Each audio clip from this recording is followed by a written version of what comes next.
And what is up? Welcome in GC Live Monday episode of the show. I'm Wes Mitchell. He is, of course, Chris Clark, coming at you to talk about this historic South Carolina victory over Tennessee, 63-38. Let's be honest, Chris, a outcome I dare say no one not in that locker room or not in that ops building at South Carolina saw coming. I'm not going to pretend I saw it coming.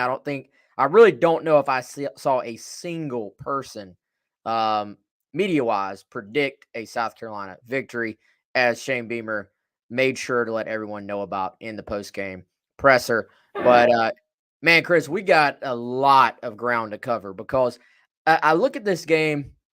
There are some obvious standouts, and, we're going to get to it. Spencer Rattler being, I would say, the player of the game. But I feel like that doesn't even do it justice. How many phenomenal performances, how many just guys that stepped up in order to make this outcome possible. If you'd told me South Carolina had won the game, I could buy it. If you told me going in that they scored 63 points and blew out the number 5 team in the country, I probably would have looked at you like you were crazy. So I don't know where you want to start, man, but the floor is yours. Yeah, I mean, I think it was just the word that I can't, or the phrasing that I just keep coming back to is like a perfect storm. Just like, and it wasn't just one thing. You don't pull an upset like that in that dominant of fashion without everything clicking.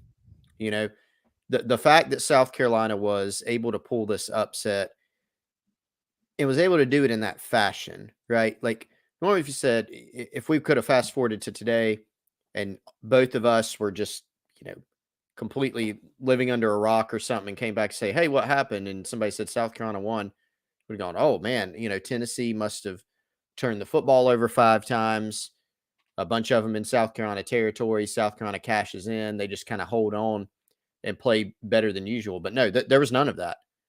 This was from start to finish a consistently dominant offensive performance by South Carolina, in which we saw some of everything. We saw some explosive plays. We saw great individual efforts. We saw great throws. We saw protection. We saw running the football just effectively enough. Defensively, that's actually getting lost in this, West. That, yeah, I know that I saw the 38-point total, 31 in non-garbage time, right? South Carolina played really well defensively, all things considered. Special teams, you didn't have to come up with any big special teams plays. You played that pretty much even. And one reason for that is just for South Carolina, you punted once, right? Not a lot of punting in this game. So I think from top to bottom, it was like everyone, whether it was coaches, players, in all phases of the game, everybody was just on their A game all at the same time. And that's a rarity, in college football, in sports in general. But that's exactly what we saw on Saturday night. South Carolina played great, and then everything just lined up within that game. I think, man, I said this earlier, that there is, for those who listen to the 107.5 show, there is going to be some carryover here because I feel like we said some things we also need to get to on the podcast, on the GC Live version. But to me, Chris, this game was everything that's great about sports, like the unexpected, the number of times that you're a South Carolina fan that you have, from wherever you come from, whether it's right here in Columbia, whether it's a farther part of the state, or whether you drive in from out of state, whether you fly in, you've made your plans all year around getting to that stadium 7 times per year. You spent money on tickets. You spent money on gas. You spent money on food. You spent $10 per beer in the stadium to try to get through it. And you've sat in the cold in the whipping wind. And more often than not, if you're playing the number 5 team in the country, it doesn't go your way. This was the reward for the sports fan who sits in that stadium every other time and watch their team get beat. I made the comparison earlier. Movies and series on TV, they're great, but they're scripted. For the most part, the good guy's probably going to end up winning in the end. In this case, This was, again, I don't know any other way to say it. This is the reward for sitting out there. You got treated to, and I'm waiting for somebody who's older than I am, who has seen more ball, to give me a better one. You might have witnessed, if you were there on Saturday, the finest offensive performance in South Carolina football history, and you might have witnessed the finest QB performance from Spencer Rattler in South Carolina football history as well.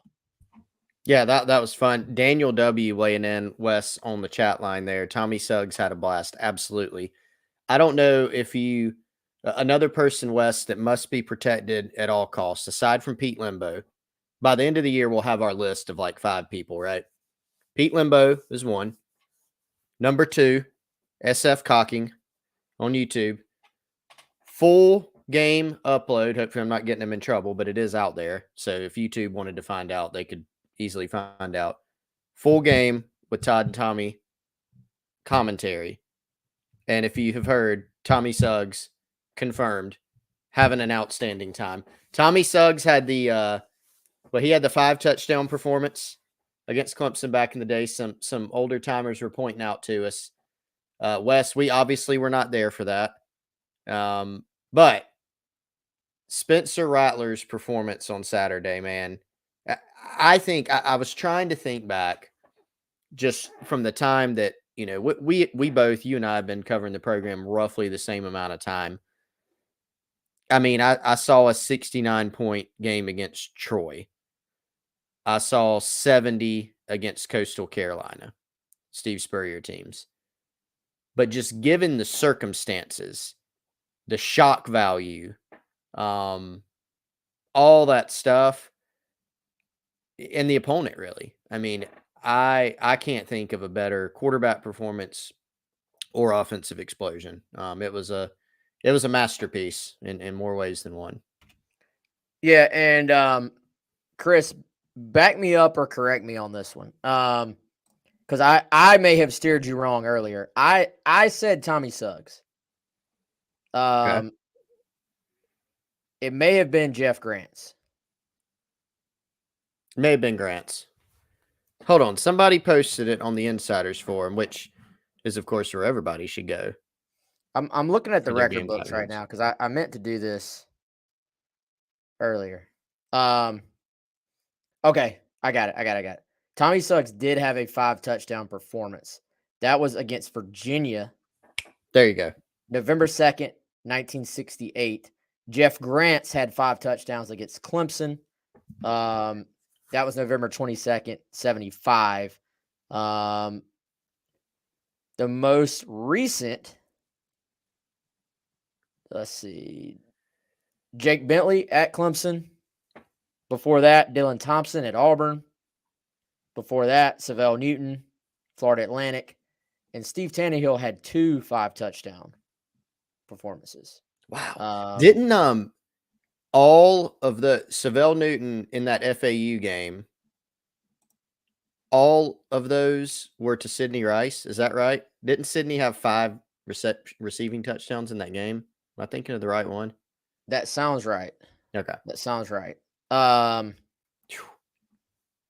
Crazy. But not just because of the statistical advantage in that he threw 6. Add everything else up, might be the best QB performance that we've ever seen. Like I really want for somebody to give us a couple that even compare, because I'm sure there's some out there that should be in the conversation. You know, of course, Garcia against Bama, just legendary, right? However, I'm going with the one on Saturday from Rattler. So the closest thing that I could come up with for just like the what the heck is this performance on offense was, you mentioned Jake Bentley's 5 touchdown performance against Clemson. Now, there are a couple things there. That was in 2018. South Carolina lost that game 56-35 because Jake Bentley had, I think, 510 passing yards in that game. Deebo Samuel had over 200 receiving yards and 10 catches. Went up and down the field. Jake Bentley did have a pick in that game, and they didn't even come close to stopping Clemson. I mean, there was no resistance whatsoever, which was the opposite in this game. And it was a loss. Like, that's the biggest thing, right? They lost the game. There was also, that game was like totally different from what we saw most of the year. Remember, I mean, they were lining up in crazy formations.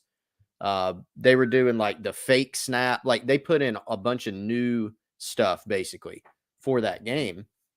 And it was a great performance by the team, the staff, like offensively, that is, not defensively.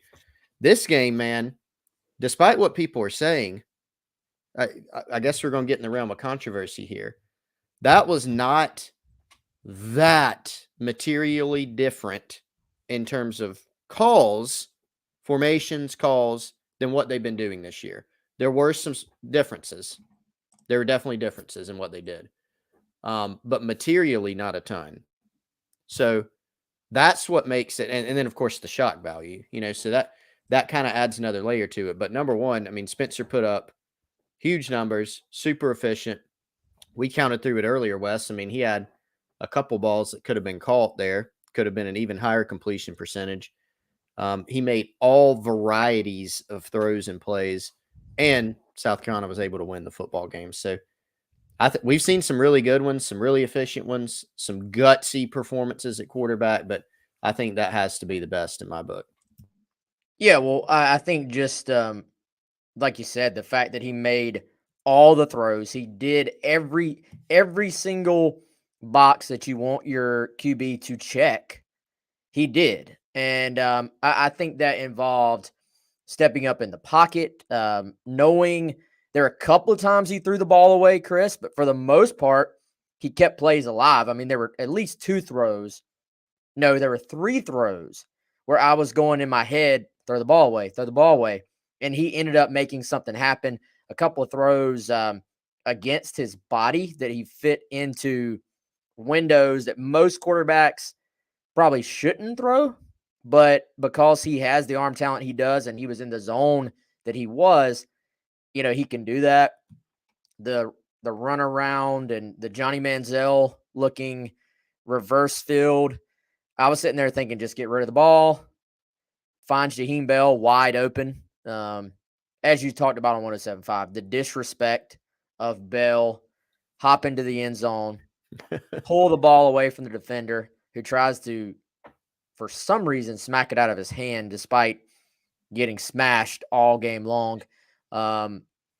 The touch that he threw the ball with, the anticipation, the accuracy, stepping up in the pocket with guys around him, but keeping his eyes downfield, knowing when to take off running. It was just a master class, I felt like. And, again, I'll throw credit Beckham's way. There were a lot of similarities with the Vanderbilt game as far as sort of the creativity, the different things on offense that were still within the structure of the scheme, but a little more aggressive. This was that game on steroids. But I thought we saw Rattler do some of these very same things in that game. Now, in this case, they had a great first half against Vandy where they really executed and showed it was possible. Then they laid the egg last week against Florida, and you're like, what is this? Because Florida was not a great defense. So I think there were signs against Vandy that this could still be a pretty explosive offense.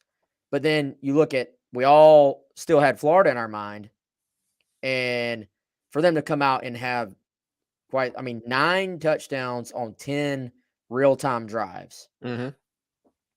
You literally, it was almost the perfect game. Yeah. And dude, I put another thing in there. So, at halftime, South Carolina's up 35-24. And you're going, okay, Tennessee gets the ball back. And you made one of the best points. I'm going to just steal it from you, and you can talk about it more. But you had to play the game like it's tied, the whole game. Mm-hmm. When you've got a 14-point lead against Tennessee is about the same as 0. I mean, you have to keep that aggressive mentality.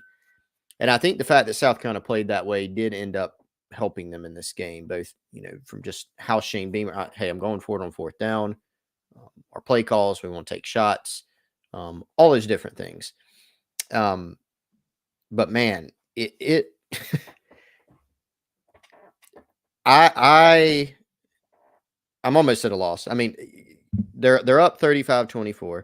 Tennessee's going to get the ball back. The team's finally that's the point, they trade punts, right? To open the second half. South Carolina eventually, or Tennessee rather, cuts it to 35-31. Mm-hmm. And so they're down 4, and you're going, ooh, this is a critical point of the game. For me, if Tennessee scored there, I don't know, the way South Carolina was playing offense, I could be wrong, but I felt like that was going to be a turning point. Well, what does South Carolina do? They go up, score another touchdown, and then they score another touchdown, and then they score another touchdown. And so you look up later, and it's 56-31. So they just answered the call, and that's another thing that illustrates the, for lack of a better term, like the non-flukiness of this game. You can have a little bit of some fluky stuff go on and be up 21-7 or whatever. Like you could have said, the first half was a fluke, even though it wasn't. But this team just answered the call, time after time.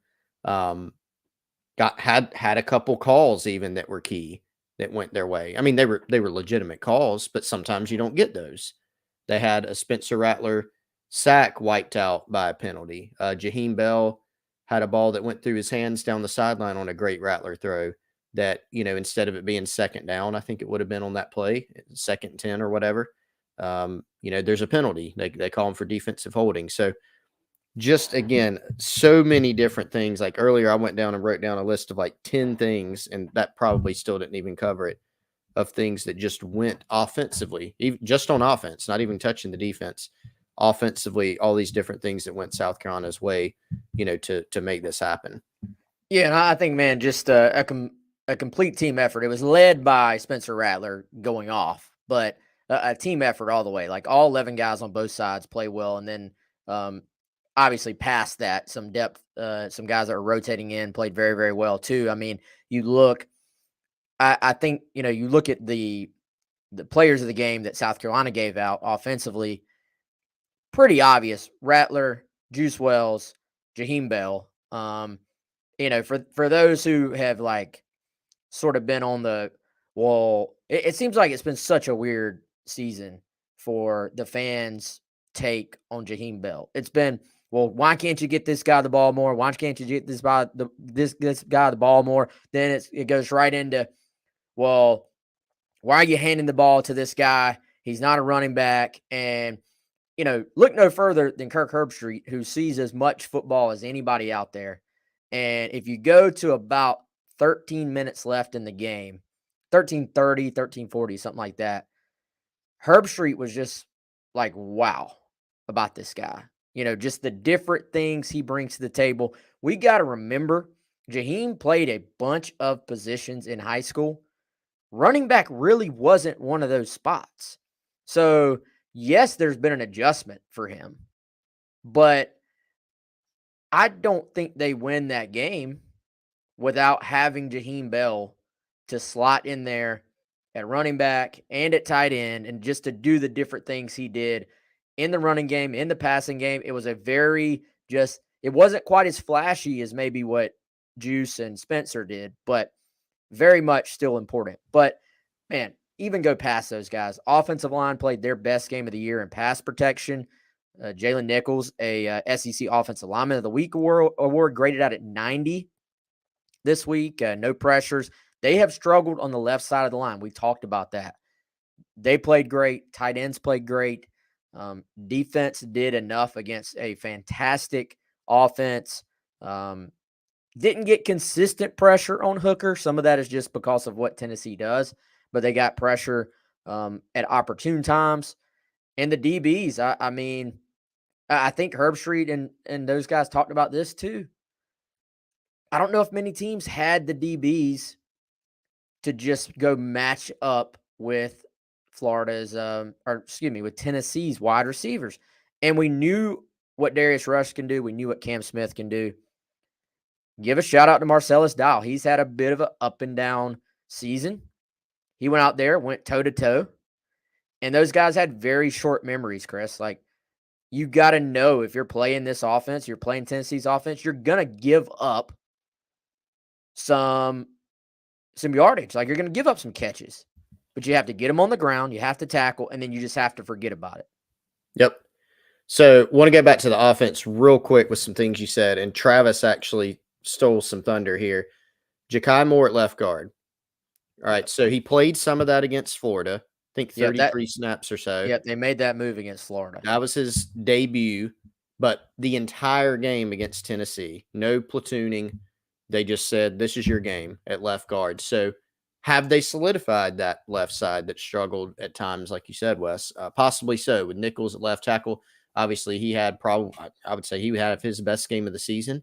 And Ja'Kai Moore obviously did a really good job at left guard too. And knew coming in during the recruiting process for him, Wes, that he was a guy that could be, one of those swing players that could play guard or tackle. So maybe he's settled in there. Certainly a good performance on Saturday. Jaheim Bell, 60 snaps during the game. I haven't looked it up. That's got to be his season high. Most of those in the backfield, but he saw snaps. I think he saw a few in the slot, a handful. He saw a few out wide even. And then he even saw a couple snaps as more of an inline tight end. So he did a great job. Nate Atkins, you pointed out, Wes, last week that they started using him in more of a protection role. He was outstanding against Tennessee.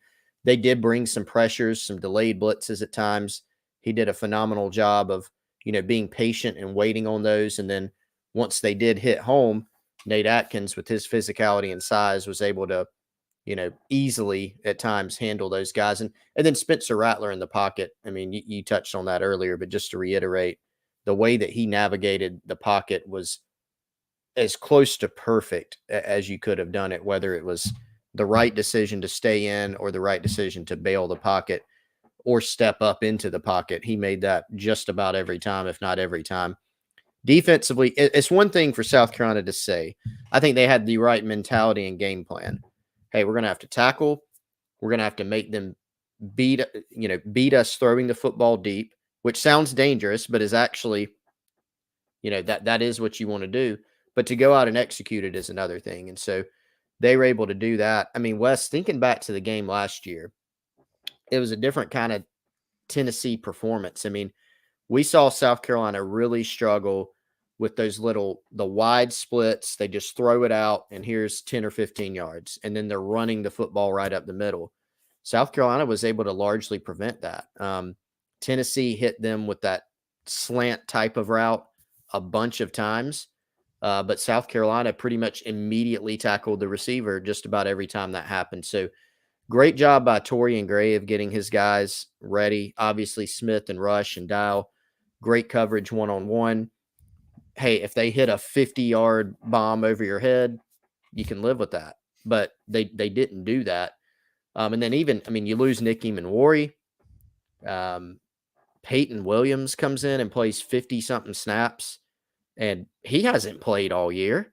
He's played on special teams a little bit. So just a great all-around performance. And I feel like, got to give the proper credit, because I've been saying all year that the offense has kind of like masked the defense. Same thing here in a positive way. Like, the defense deserves a lot of credit for what happened on Saturday night as well. Yeah, I think sometimes against teams like Tennessee, when you play off coverage and, you think about it, off coverage just in a vacuum is supposed to prevent the big play. You don't want them to throw the ball over your head.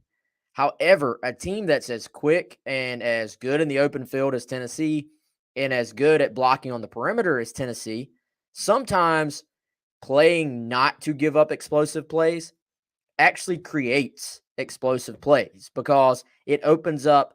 They're so good underneath, and they're so good at creating big plays off of that. Whereas in this game, South Carolina played a lot of man coverage. There was some off coverage in the slot, depending on down and distance.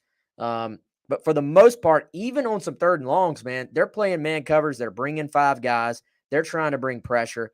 Tennessee actually picked it up pretty well at times, I think, but they weren't able to hit these balls down the field. They were 1 for 9 on deep balls. So, sometimes playing off coverage actually just it's almost like playing prevent defense. Like it invites some of those things. Tennessee, in this case, it invited them to try to hit some deep balls, and they were unable to do that.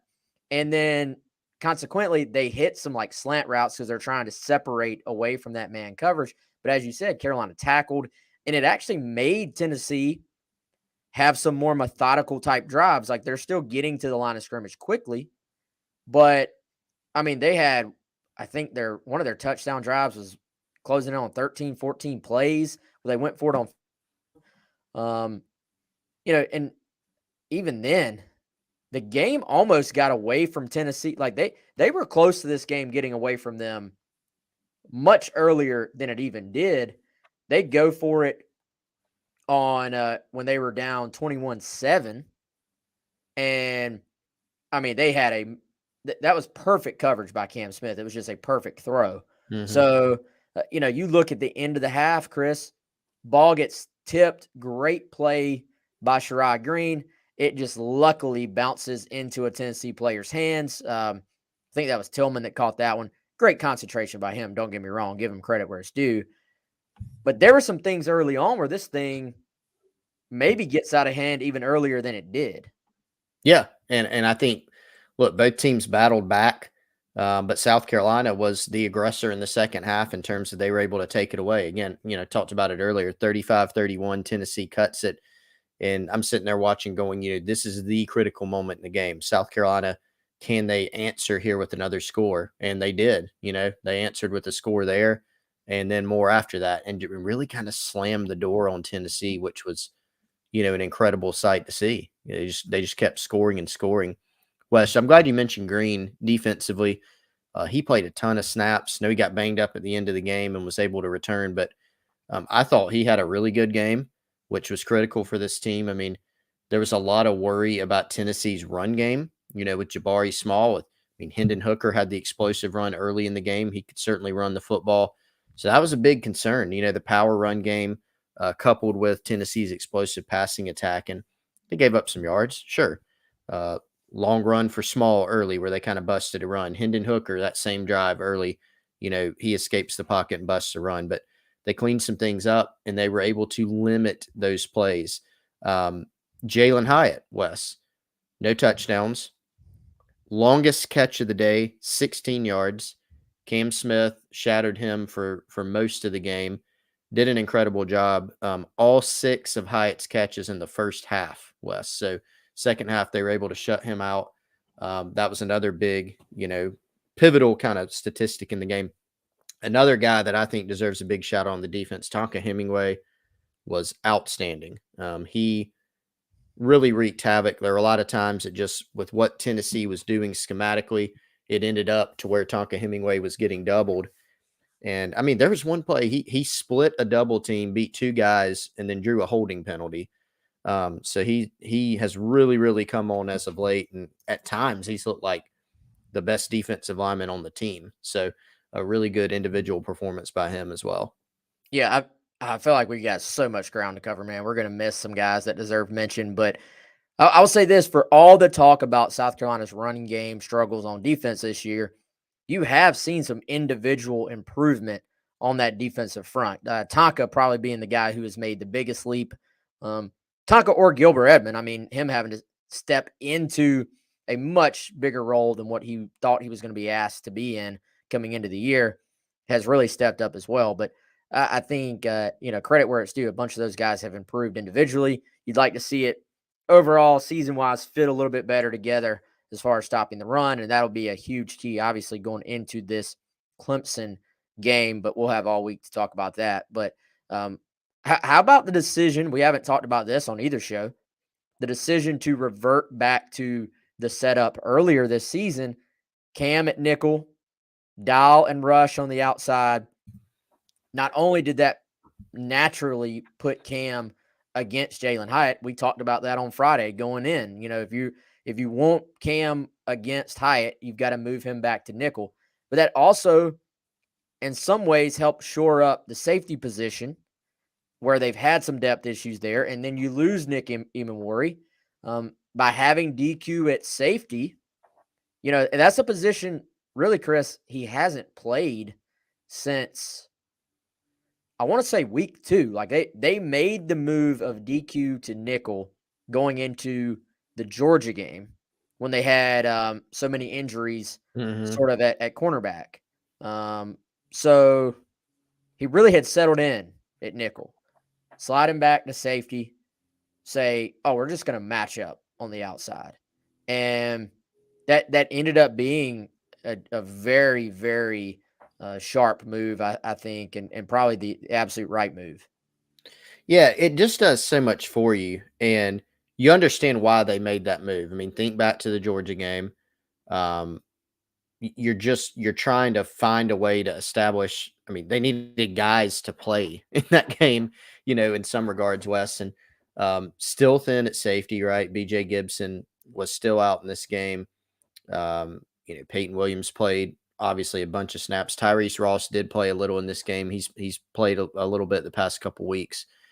But I think this gives them – that definitely gave them their best configuration against Tennessee because Hyatt, as you noted, lines up in the slot so much that enables you to put Cam shadowing him. But Cam is also really good, in terms of being able to play the run. He can go run the alleys and he can hold up in the flats against the run or in the short passing game. He's physical enough to come up and make those plays.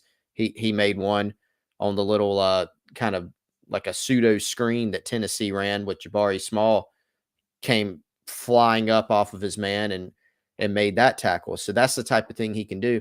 And I think Wes with DQ and Emmanwori manning the safety spots, it may at times, because it's 2 freshmen, may make you a little bit nervous, in the passing game at times. But I do think it probably helps shore you up a little bit in the run game, right? Like Nick Emmanwori, still coming along in a lot of regards in terms of being a run defender, but he can lay the wood. He's that's a strength of his. And DQ Smith's also proved himself to be, especially for a true freshman, he can be an asset in the run game too. So I really think we see that configuration going forward as well, against Clemson in the bowl game. Wouldn't that make a lot of sense to keep it that way? Probably, man. And I think they've played a lot of man coverage anyway, like even with DQ at nickel, and just saying, we're going to put our guys on islands and stack the box. You got to find a way to do that against Clemson too. So I think that may be what you do. It certainly decreases your depth at cornerback because you're basically saying, when they do it the other way, you have 3 corners playing 2 spots. So you can actually do some subbing. You're basically saying, look, Rush, Dial, Cam, you're playing every snap, every meaningful snap, and I think, that's maybe lost in all this. Tennessee does so much tempo, Chris. Those guys, I mean, that was a gutsy performance just to keep your head in it for all those plays and it being so quick. And I really think that play you're talking about with Cam coming up and making that tackle, like they fed off of that crowd energy. And we have not talked about the crowd yet on this show. But Chris, Willie B at night in this era, like it's starting to get a reputation and it's starting to become a thing. I know Carolina's always played better at home, but at home, at night, let's look at the Beamer era so far, man. That Florida win last year, at home, at night. The Auburn win last year, at home, at night. They obviously didn't play very well against Clemson last year, but I think there's something there. And once you put that seed in opponents' heads and it starts to become a thing that people talk about, it only grows from there. Yeah, I mean, I was looking at Tennessee's schedule, right, coming into this game. And I know we had all noted that they had not played a night game at another place. They were at Pitt, They won that game in overtime. That was a day game, a 3:30 kickoff. They were at LSU for a noon game. They dominated that game and won it 40-13. And noon kick in Baton Rouge different than 7. I mean, there's just no doubt about it. And then they did play at Georgia and lost that game. So they were 2-1 in road games. All of them were noon or 3:30 kicks. And so you're going, is there something to that? Is there some juice? And so I think the key was, yes, if South Carolina can help them out, help the crowd out, the crowd will then be able to return that favor. So the crowd's going to be juiced up at the beginning. You got to give them something to continually cheer about. And man, they must have gotten the message, because they not only delivered immediately, but they kept it going. 21 points in the first quarter, jumped out all over Tennessee, and just kept it going all game. So it's definitely, like you said, man, it's getting a reputation. Shane Beamer talks about it a long time, or a lot of the time. You can tell that he is really, like, it's very intentional, in that he's trying to create that true home field advantage. Things like, the Gamecock walk, which he talks about all the time. And, continually talks about the home field advantage, even in losses, thanking the fan base and how great they were. So definitely big, man. I think it had a lot to do with it. Yeah. Beckham wants me to drop the Les Miles quote, where dreams come to die. Hey, could be. It definitely did on Saturday. Yeah, it did. I don't know about y'all. There were some stunned people in orange sitting around me. Like, it was like, is this really happening? And that's what I was thinking too. Is this really happening? And I don't know, man. There's something to it. And I'll admit, I can't remember which show we were on when you brought that up last week. I was like, man, we really are grasping at straws to come up with some reasons for Carolina possible success. About the best thing we came up with was, well, maybe the crowd, maybe at night. But hey, Hooker missed some throws. Yep. And we certainly, wish that guy all the best in his recovery. Like, love watching him play the last 2 years. Great competitor, great player. He's perfect for what they do as well. Like, he knows that system incredibly well. But he missed some throws, and I think the fact that either A, he missed more of those throws than usual, or B, Carolina just kind of kept coming. They kept hanging in their own defense. I feel like a lot of times this year, maybe he'll miss a throw, but he'll have the opportunity to come right back and hit another. Against Carolina, there weren't just many like busts. Everything was sort of contested. They made them earn every yard. And then, of course, the offense just set the table and sort of set the tone, you would say, of this game. Mark says Milton is better than Hooker. Nah, man. That guy, Hooker, was that guy's a Heisman finalist when healthy. I mean, his last 2 seasons were incredible. So I'll give credit where it's due there, man. I just think it felt, Chris, a little bit like the start to that Georgia game back in 2012. Different situation, but you're kind of just like, all right, is this South Carolina's night? And you could even tell, I know you were going back over the TV copy as well. There was a point when Herb Street and Fowler were just sort of like, is this about to happen? Like, I don't think they really thought that it was going to happen at all. And then they were like, no, I think this could happen. This is a thing. Yeah. I mean, I think, South Carolina I remember looking up after the first quarter is over, and there's kind of a break in the action. You can kind of, aside from the million TV timeouts, but you can kind of assess the situation for a minute. And you're going, this could be a thing, I mean, you've gotten through 1 quarter of play and you're up, 21-7 and playing extremely well. And so the key was just, continuing that momentum, and they did. One thing, Wes, I wanted to hit on offensively. I know I'm kind of jumping around, but I'm trying to spew my thoughts out there when I come up with them. I think one key adjustment, a lot of people are talking about what did South Carolina do differently on offense. one key adjustment was we saw Spencer Rattler look the most comfortable that he has. And I think one reason for that, he's a guy that obviously grows in confidence. When he hits some plays, he kind of gets hot. That's very possible for him to do. And they did not have him checking plays at the line. He wasn't, feigning a snap and looking over to the sideline and then adjusting things and calling out a lot of stuff. For the most part, they called a play. He huddles. They call the play when they're not going tempo. He calls the play, and they go out there and run it and execute it. And it was, again, we saw a variety of all the different kinds of throws. We saw taking what the defense gave on some hitches for 7-8 yards here and there. We saw the deep balls. We saw the scrambles and him making something. There were a couple balls, Wes, where it looked like when he lets it go, you're like, oh, he's throwing it out of bounds. And here comes Juice Wells running back 20 yards to the football, catching it and gaining a few yards.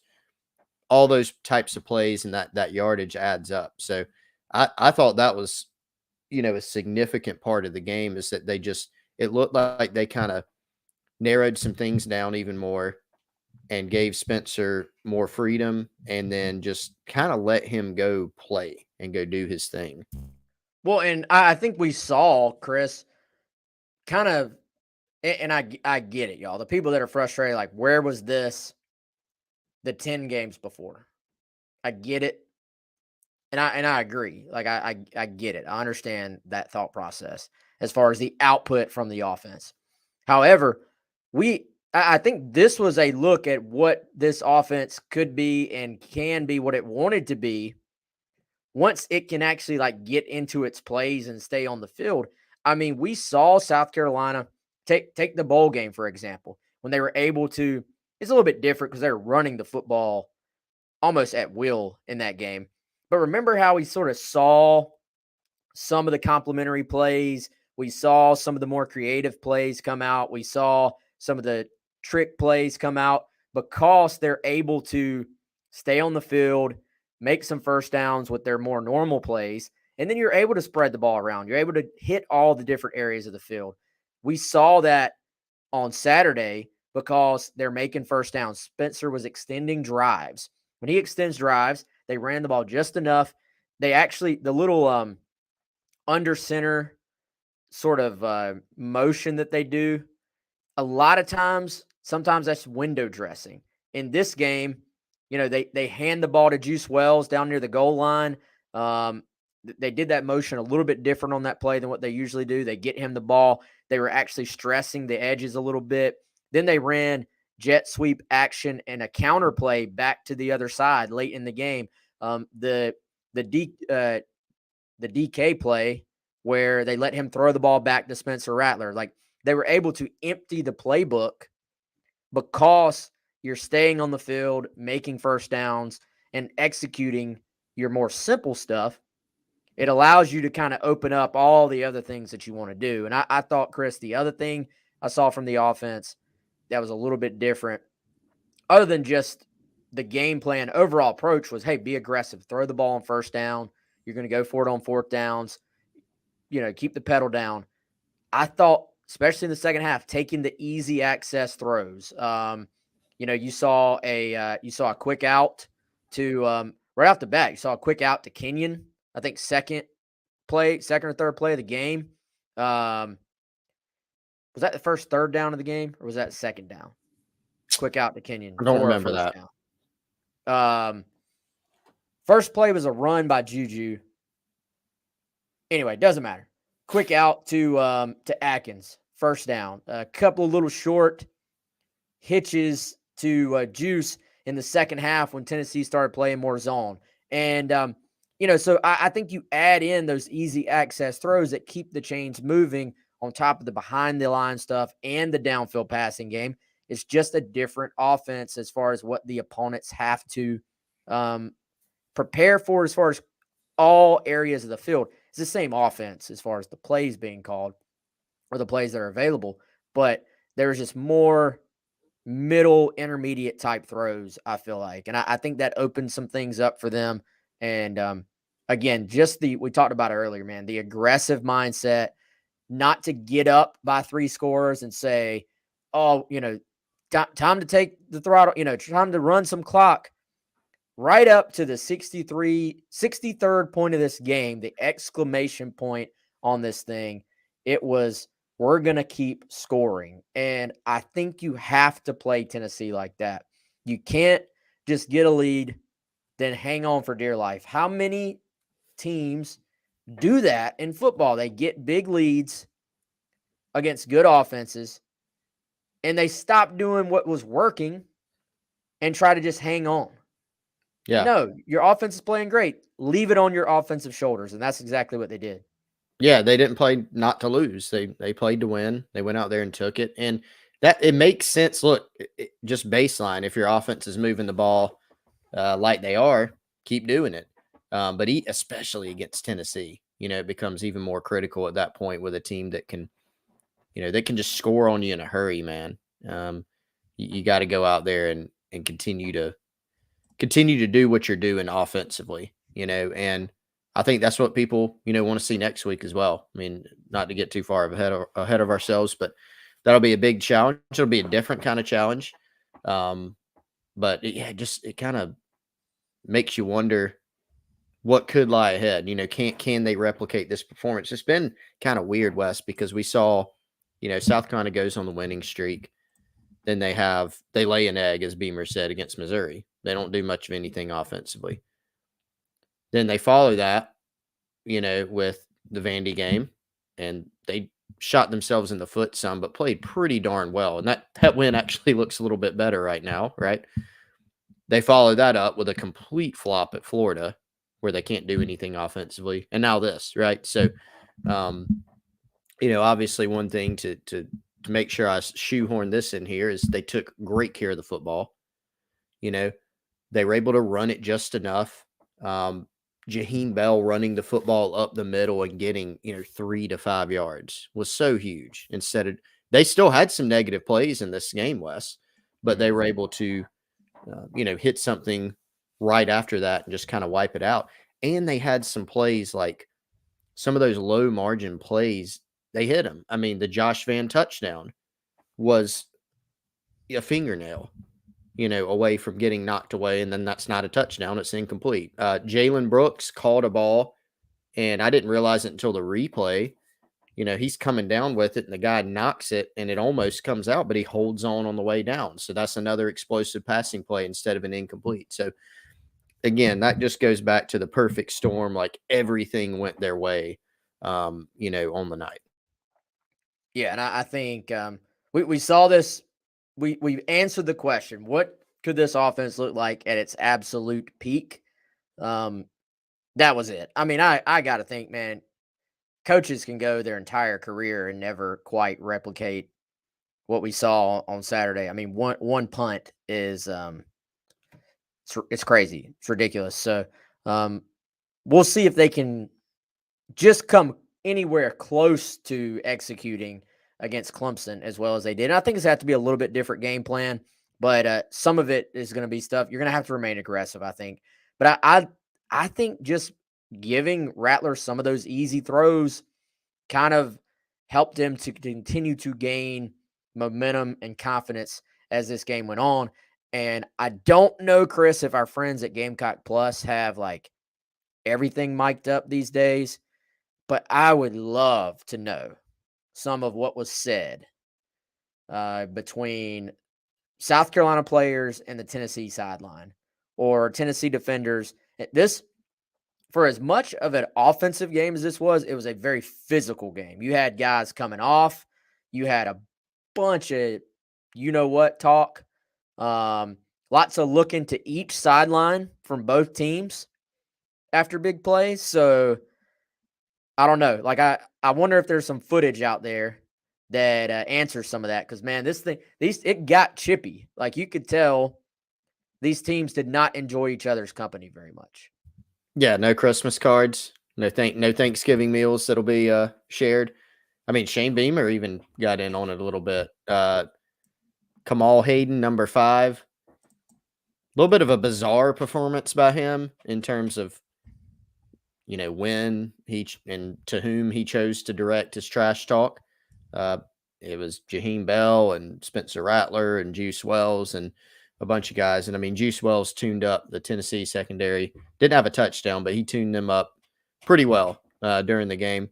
But yeah, hey, one time Shane Beamer, or more than once, Shane Beamer got a little bit involved in some of that. So it was interesting, man. But I mean, heck, at the end of the game, when Tennessee scored their 38th point, Cedric Tillman, who's a great player, he and a bunch of Tennessee's offensive players were trash talking. And I literally saw a bunch of Carolina's defenders just pointing at the scoreboard, the zone, like ribbon board area. So kind of bizarre, but it was funny. And Carolina's players were definitely having fun with it. They were, and well deserved, man. We haven't even talked about the fact it was senior night. Bunch of guys that walked for senior night that have meant a ton to this program and have really just been through a lot at South Carolina with coaching changes and going back to doing, the whole COVID season, all that stuff, and some special moments there. And some guys with some decisions to make. Beamer brought it up on Sunday. Just because they walked does not mean that they're definitely leaving. So we'll be interesting to see how that shapes next year's team. We'll have all off season to talk about that, Chris. But I'm trying to think, man, we've definitely not covered it all. I wanted to talk some recruiting. We'll probably have to save that for later in the week. And let's hit on a couple of unsung heroes. We talked about it a little bit earlier in the day on 107.5, but you brought it up on the Twitter. How about Nate Atkins? I saw Stog with a couple of good blocks too, man. I mean, these tight ends played very well, but that little wrinkle that they first introduced at Florida, and then obviously had a lot of success with it this week, putting Atkins essentially at running back. And it was in third down as in passing situations. That's a very savvy move because it allows you, Chris, to then still have Jaheim Bell as a tight end, as a receiver, like as a receiving option, because you don't want Juju with his size being your main pass pro guy on third and long. So you say, well, Bell's been our big back if you're Carolina's coaches, but really you want him to be an option to go catch the football. Yep. So I thought that was pretty savvy to just say, hey, we're going to put him in the backfield and let him pass protect. And he's just been, Beamer had so many positive things to say about him. Late addition to this team from the transfer portal, literally took that last scholarship, and he's really been a big part of what they've done all year long. A little bit a different type of player, a little Pat DeMarco-esque, because everybody complained when it was found out he was committing to South Carolina, and he's been integral. I mean, really, when they've had strong rushing performances, he seemed to be in the mix there. He was excellent in pass protection the other night. Tennessee, when they brought pressures, Adkins was able to pick those up. He got involved in the passing game with some big receptions. That's something that, is not going to be showcased with him a ton, but he has very soft hands, really sure-handed guy who is a pretty good route runner when you consider that he's kind of like, I don't know, kind of like a fullback / offensive lineman / tight end type of guy, not as big as an offensive lineman, obviously, but can really catch the football. And then, just from a personnel standpoint, Wes, if you send out, South Carolina's huddling, the defense is trying to get their play call in, and you see Nate Atkins and Jaheim Bell standing in there, you don't have a great sense before they line up and show their formation what exactly you're going to get. You may see Nate Atkins in kind of a wingback and Jaheim Bell out wide. You may see both of those guys, in the backfield. You don't really know what you're going to get because of the different skill sets. So really, really cool wrinkle there that they've been using that, again, I anticipate we'll continue to see. Yeah, so I think you're definitely right. Nate, an unsung hero. Hank Manos stepping in on his senior night. There, I can't remember how many snaps it was. I know it's in snap count. Is it 7? Was it 11? 7? Eric Douglas has played just about every single snap at center this year. He steps in, does okay. Number 5 team in the country. There's probably, Peyton Williams stepping in for Nick Ebenworry. This is a guy who just hasn't really barely played this year and is going to redshirt, but had an opportunity to go out there and hung in there. You look at the start of the year, I mean, he was way down the depth chart when the year started. And I just think overall team effort, sure, we're forgetting guys. It was just all around. I thought TJ Sanders actually quietly He did. had some moments in there where he was blowing some things up. That kid, they've been high on TJ for a long time. I think there's a bright future there for Mr. Sanders. I guess we'll push recruiting to later in the week. Chris has the rest of a soccer match to watch, I believe. But before we get out of there, we got a lot of you on here. So we're going to help you overcome your taxiety at 803-462-5576. Tax time is right around the corner. So go ahead and make some plans for our friends here at Liberty Tax to do your taxes here in the Columbia area. They've got a location in Lexington, a location in Irmo, and a location in Columbia, South Carolina. Again, 803-462-5576. Shout out to our friend Larry at Liberty Tax, and appreciate the support here on GC Live. And again, if you want local professionals and people that you can go sit down with and meet in person as opposed to doing it online and just basically dealing with a computer, your friends at Liberty Tax here, 5576. Chris, any closing thoughts, man? Go USA up on Wales 1-0 at the break. Second period coming up here soon. Second half coming up. But no, enjoy the win, y'all. Seriously, like enjoy the win. We'll dive into more this week. Recruiting, man, there's a ton. There's more to unpack, even like offensively and defensively from what we saw. There's some stuff that happened from a recruiting front on Saturday. We need to talk big picture recruiting. We need to preview Clemson. So much more of that coming throughout the week. But for now, everybody just needs to have a good rest of their Monday and enjoy this win. Yep. Working on it, by the way. Decent chance. We have Clark Brooks on maybe Wednesday, 2:00. He is the SEC Stat Cat for those who have followed our show for a while now. Fantastic. He is an offensive savant, I would say. Dude is incredible. Go give him a follow on Twitter at SEC_StatCat. We're working on having him probably on Wednesday at the regular time. So appreciate y'all. For Chris, I'm Wes.